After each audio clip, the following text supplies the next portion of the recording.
J'ai laissé mon père séparé emménager après 10 ans en espérant lui donner une autre chance, mais il s'avère qu'il était fauché et sortait avec une fille de mon âge. Je le lui ai dit et maintenant il me poursuit en justice pour avoir ruiné sa vie. Je, femme de 25 ans, ai récemment permis à mon père séparé de s'installer chez moi après sa retraite, espérant établir un lien, et cela a très mal tourné. Je suis maintenant très confuse quant à ce que je dois faire. Tout a commencé il y a 10 ans, après que mon père m'a abandonné et m'a laissé vivre chez ma tante. J'avais 15 ans à l'époque et ma mère était décédée d'un anévrisme 4 ans auparavant. Ma mère était la deuxième femme de mon père, et il avait déjà 2 enfants légèrement plus âgés que moi. Je ne me suis jamais bien entendu avec mes demi-frères et sœurs, et je n'ai plus aucun contact avec eux maintenant.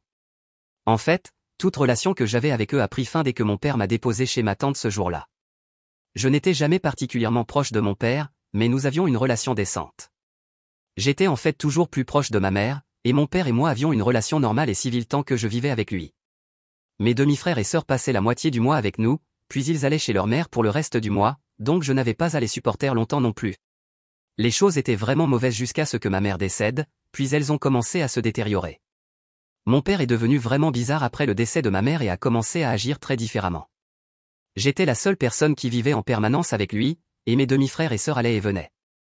Il a commencé à boire, à dormir moins et à manquer le travail, et les choses étaient globalement mauvaises. Il a aussi arrêté de me parler et ne me parlait que s'il avait besoin de quelque chose. À part ça, nous ne nous parlions pas car nous étions tous les deux en deuil à notre manière. Cela a duré quelques années, et quand j'avais 15 ans, un jour il m'a dit que nous allions rendre visite à ma tante. La sœur aînée de ma mère n'était jamais mariée et n'avait pas d'enfant. J'avais une bonne relation avec elle et je la rendais souvent visite, mais jamais avec mon père, donc je savais qu'il y avait quelque chose de bizarre ce jour-là, mais je ne voulais pas me battre avec lui, alors je l'ai suivi. Il m'a conduit chez ma tante, mais quand il était temps de sortir de la voiture et d'entrer, il m'a dit qu'il allait chercher quelque chose à manger et m'a dit d'y aller et qu'il viendrait plus tard après avoir mangé quelque chose. J'ai essayé de lui dire de venir avec moi et j'étais sûr qu'il y aurait quelque chose à manger chez ma tante, mais il a dit qu'il voulait boire avant de rentrer car ce serait difficile pour lui, donc je n'ai pas trop argumenté avec lui. Je suis juste entré seul. J'étais à l'intérieur, ma tante m'a dit qu'elle savait que ce serait difficile pour moi d'accepter, mais papa ne pouvait plus faire ça. Je n'avais aucune idée de ce qu'elle parlait, et quand je lui ai demandé d'expliquer, elle m'a dit que cela allait devenir une chose permanente maintenant. Elle m'a dit qu'apparemment, mon père avait discuté des choses avec elle et lui avait dit qu'il ne pensait pas pouvoir continuer à être père et qu'il pensait que ce serait mieux si je vivais avec elle. Ses enfants aînés étaient déjà partis pour l'université et j'étais la seule à être restée, et je partirai dans quelques années pour l'université, donc il voulait que j'aie un bon foyer et un environnement décent pour grandir d'ici là. Avec lui, je serais toujours misérable et il voulait que j'aie le meilleur de tout, alors il me laissait être avec ma tante. Quand ma tante m'a dit tout cela, j'étais vraiment choqué parce qu'il ne m'avait pas dit un mot de tout cela et je n'avais aucune idée que cela allait se produire. En jugeant par mes expressions, ma tante a aussi réalisé que je ne savais rien de tout cela, et elle m'a dit qu'elle avait reçu des instructions strictes de mon père de ne pas m'en parler jusqu'à ce qu'il m'ait déposé, et maintenant elle comprenait pourquoi.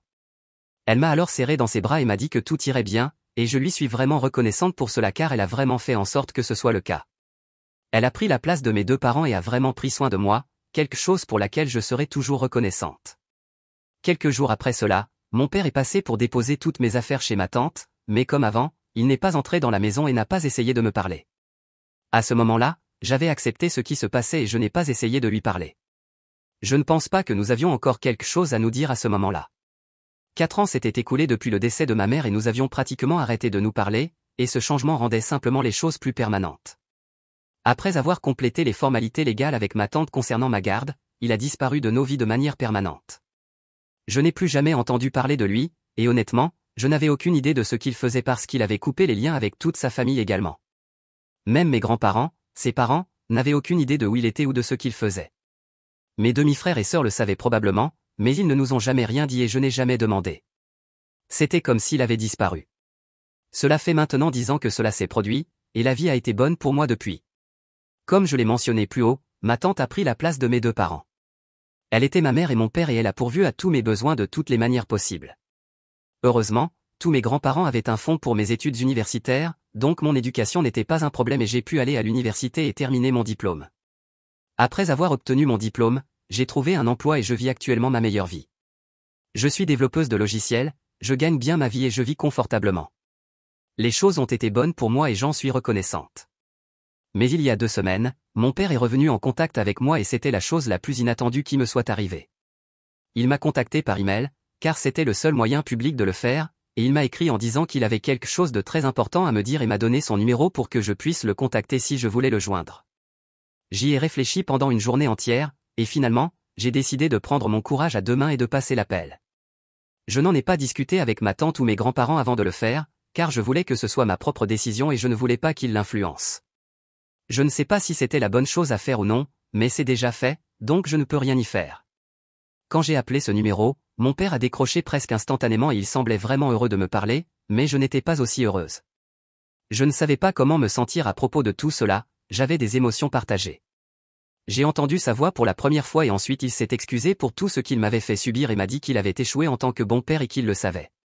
Je pouvais dire qu'il était ému et moi aussi, mais maintenant je ne sais pas s'il jouait la comédie ou s'il regrettait vraiment ce qu'il avait fait. Mais à ce moment-là, cela semblait sincère et j'ai un peu mordu à l'hameçon. Il m'a dit qu'il avait passé chaque jour des 10 dernières années à penser à comment il m'avait fait du tort et voulait se racheter, mais il ne savait pas comment faire, car il ne pensait pas qu'il y avait quoi que ce soit qu'il puisse faire pour compenser ce qu'il avait fait. Il m'a dit qu'il aurait dû être un meilleur père, surtout après que j'avais perdu ma mère, mais il était tellement consumé par le chagrin de perdre sa femme qu'il avait complètement oublié mes sentiments et il savait qu'il avait échoué à me fournir l'environnement dont j'avais besoin pour guérir. Et apparemment, maintenant l'univers le punissait pour tout ce qu'il avait fait dans le passé ou plutôt ce qu'il avait omis de faire dans le passé. Ce furent ses mots et je les ai trouvés vraiment confus, alors quand je lui ai demandé ce qui se passait, il m'a dit qu'il avait pris sa retraite et qu'il était maintenant complètement seul. Au téléphone, il m'a dit que maintenant qu'il était à la retraite, il avait besoin d'un endroit où vivre. Il m'a dit qu'il avait vendu la maison où nous vivions il y a quelques années et avait décidé de voyager, mais maintenant qu'il avait presque 60 ans, il n'était plus intéressé par ce genre de vie et voulait avoir de la stabilité à nouveau. Il m'a dit qu'il avait juste besoin de quelques semaines pour trouver un endroit et qu'en attendant, il voulait me demander de lui permettre de vivre chez moi. J'étais un peu confuse car nous n'avions pas été en contact depuis 10 ans et il aurait aussi bien pu demander à l'un de ses autres enfants de l'aider. Alors je lui ai demandé si mes demi-frères et sœurs ne voulaient pas qu'il emménage avec eux, et tristement, il m'a dit qu'ils avaient maintenant leur propre famille et qu'ils ne voulaient pas le laisser vivre avec eux car apparemment, cela serait trop perturbant pour eux. J'étais donc son dernier recours. Il m'a dit qu'il accepterait si je refusais, mais qu'il voulait juste tenter sa chance parce qu'il voulait aussi se racheter et nous donner une vraie chance d'avoir une bonne relation, puisqu'il vieillissait et voulait faire les choses bien avant de mourir. C'était émotionnellement chargé, je ne pouvais pas dire non, alors je lui ai dit que j'étais d'accord et qu'il pouvait vivre avec moi jusqu'à ce qu'il trouve un endroit pour lui. Il était vraiment heureux quand j'ai accepté et m'a dit que je ne le regretterais pas car il veillerait à me faire comprendre à quel point j'avais toujours été importante pour lui. Je voulais avoir une vraie relation avec lui, et je suis peut-être folle, mais c'est qui je suis en tant que personne, alors j'ai accepté de le laisser vivre chez moi jusqu'à ce qu'il trouve un endroit pour lui. Je lui ai donné mon adresse et en 2 jours, il s'est présenté chez moi. Cependant, à ma surprise, il n'est pas venu seul. Pendant que nous parlions au téléphone, il n'avait jamais mentionné une seule chose à propos d'amener une autre personne, mais quand il est arrivé chez moi, il y avait une jeune femme de mon âge avec lui, et je ne pouvais pas comprendre qui c'était car je ne l'avais jamais vue auparavant. Pendant une seconde, j'ai eu peur que ce soit une autre fille, ce qui signifierait qu'il avait trompé ma mère, car la femme ne pouvait pas avoir plus de 30 ans. Mais ensuite, j'ai eu un choc encore plus grand quand il m'a dit que la femme avec laquelle il était venu chez moi était en fait sa petite amie. Je n'ai rien dit sur le moment, je les ai simplement accueillis et j'ai décidé de parler à mon père plus tard en privé, car je ne voulais pas la mettre mal à l'aise. Elle semblait être une personne gentille et m'a même salué très gentiment, alors j'ai décidé de parler à mon père en privé sans l'embarrasser. Après qu'il se soit installé quelques heures plus tard, j'ai décidé de demander à mon père si je pouvais lui parler en privé, car sa petite amie faisait une sieste et il était réveillé, donc elle ne serait pas dérangée. Quand nous étions enfin seuls, je lui ai demandé ce qui se passait, puis il a commencé à me raconter toute l'histoire. Il m'a dit qu'il avait en fait perdu beaucoup d'argent récemment car il avait essayé de créer une nouvelle entreprise il y a quelques années, mais malheureusement, cette entreprise n'avait pas bien fonctionné. Il a donc dû rembourser tout l'argent qu'il avait investi, ce qu'il a laissé à sec. Il a dû vendre la maison à cause de cela, pas parce qu'il voyageait comme il me l'avait dit au départ, et il a vendu la maison il y a seulement quelques mois, pas des années comme il l'avait dit. Il m'a dit qu'il devait mentir à ce sujet, sinon je ne l'aurais jamais laissé emménager chez moi, et il avait raison, je ne l'aurais jamais fait.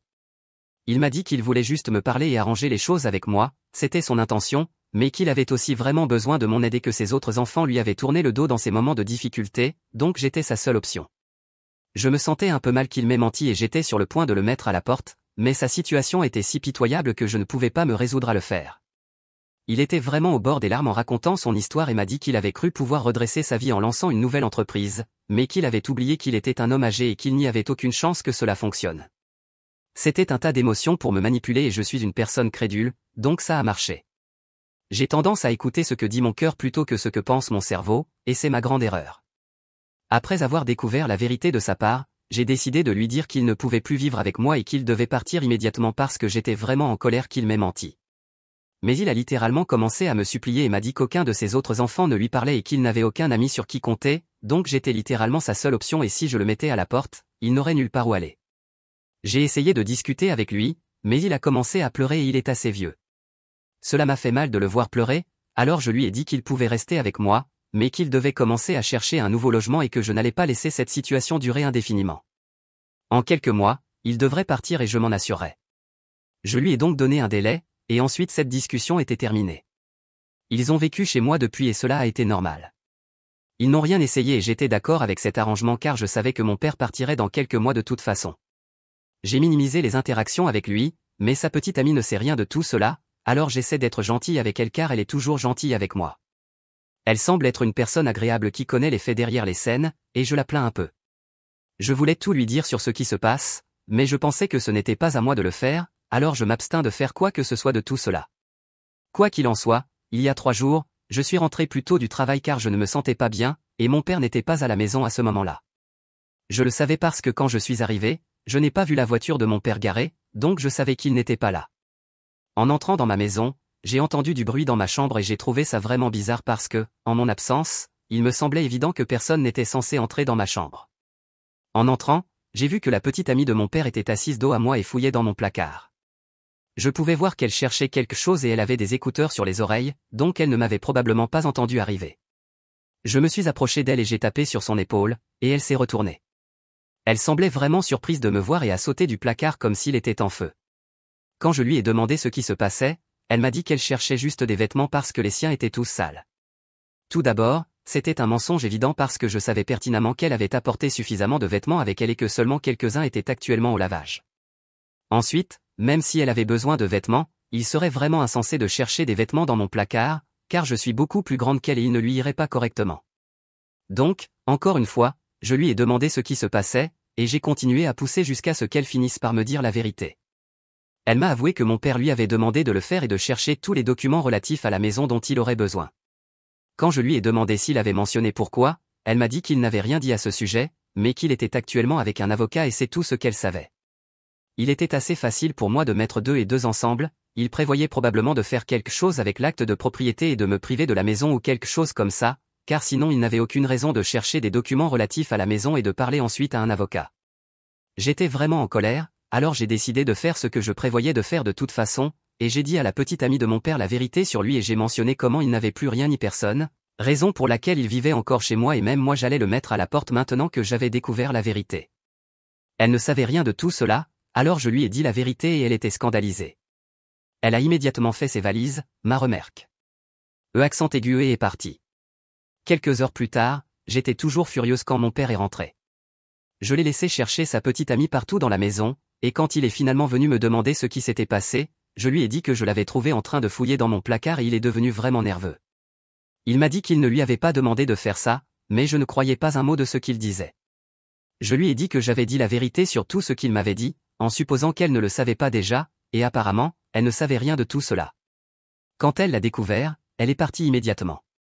Donc, maintenant, il n'avait plus de petite amie ni de place où vivre parce que je le mettais à la porte. Il a commencé à hurler comme une banshee dès que je lui ai dit que sa petite amie était partie et m'a dit que je n'avais pas le droit de faire ça parce que ce n'était pas à moi de dire quoi que ce soit. Il m'a dit qu'il allait dire la vérité à sa petite amie de toute façon dans quelques jours, mais cela devait venir de lui pour que ce soit honnête au moins. Il m'a dit qu'il cherchait des opportunités d'affaires et c'est pourquoi il était sorti, pas pour planifier quoi que ce soit de louche avec son avocat. Il a dit que c'était insultant de ma part de le penser, et qu'il n'avait pas dit à sa petite amie de chercher l'acte de propriété et que cela devait être un malentendu. Mais je ne croyais pas cela, pas même un instant, car sa petite amie n'avait aucune raison de me mentir et je savais qu'il mentait. Nous nous sommes disputés violemment et cela s'est terminé par son départ de la maison en me disant que je paierais pour cela parce que j'avais ruiné la seule relation de sa vie qui comptait pour lui. Depuis 3 jours, j'y réfléchis et maintenant je me sens un peu coupable de ce qui s'est passé, car au cas où il disait la vérité, j'ai ruiné sa vie pour rien. Je sais qu'il a eu ça par d'erreur et qu'il ne m'a pas bien traité dans le passé, mais cela ne signifie pas que je dois me rabaisser à son niveau et me comporter de la même manière. Je ne sais pas, je me sens vraiment perdu en ce moment, j'ai des émotions partagées à propos de tout cela et je veux vraiment savoir si ce que j'ai fait était vraiment mauvais ou était la bonne chose à faire. Mise à jour 1, bonjour, tout d'abord, merci beaucoup pour vos réponses à mon message et tous les mots gentils que les gens ont eu à dire. Je tiens également à reconnaître les commentaires qui m'ont traité d'idiote et autres. Je suis d'accord avec vous, c'était une énorme erreur de ma part.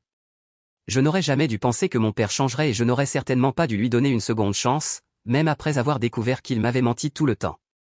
J'aurais dû réaliser qu'il était un humain ignoble et terrible et couper les ponts avec lui dès que j'ai découvert ce qu'il était. En fait, je n'aurais jamais dû le laisser revenir dans ma vie en premier lieu.